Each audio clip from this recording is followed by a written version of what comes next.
Doctor Jaising Rathod గారికి మరియు medical doctor Sandeep Pawar గారికి మరియు మెడికల్ ఆఫీసర్స్ అందరికీ, సిబ్బందికి, మీడియా మిత్రులందరికీ స్వాగతం తెలియజేస్తున్నాను.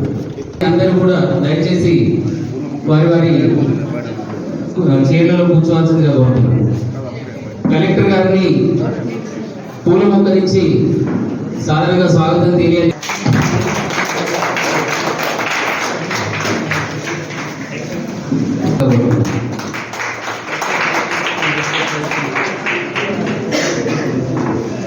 కోరుతున్నాను.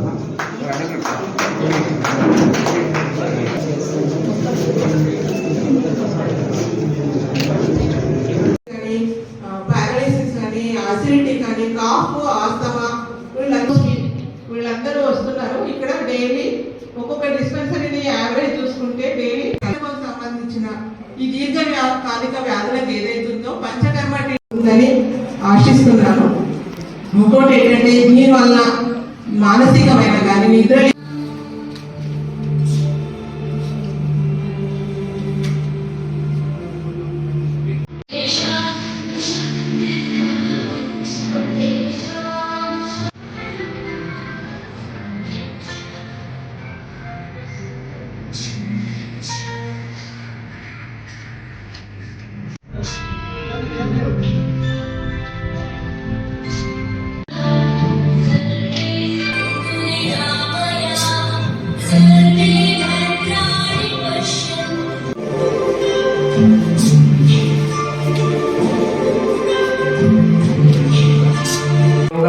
ఆయుర్వేద కానీ, యునాని కానీ ఇవి చాలా పురాతనం. అంటే భారతదేశంలోనే స్టార్ట్ అయింది.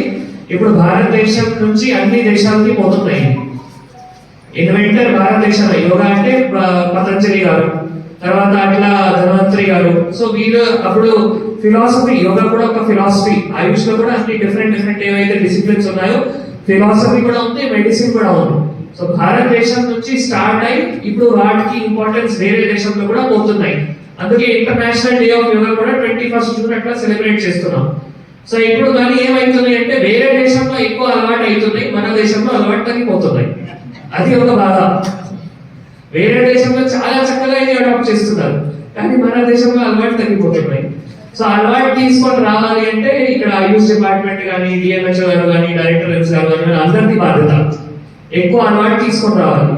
యోగా అంటే it's a preventive medicine also and curative medicine also. Ayush department మొత్తం చెప్పాలి అంటే ఇవన్నీ మనం ఎక్సర్సైజెస్ కానీ, యునాని మెడిసిన్స్ కానీ, ఆయుర్వేద మెడిసిన్స్ కానీ ఏవైతే ప్రొలాంగ్డ్ ఇల్నెస్ రావచ్చు అది ప్రివెంట్ చేయగలుగుతాము.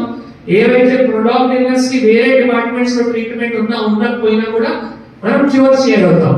సో అది మనం అలవాటు ఈ అందరి మధ్యలో, ఇప్పుడు యూత్ కానీ, ప్రెగ్నెంట్ విమెన్ కానీ అందరి మధ్యలో కూడా తప్పకుండా తీసుకొని రావాలి. ఇందాక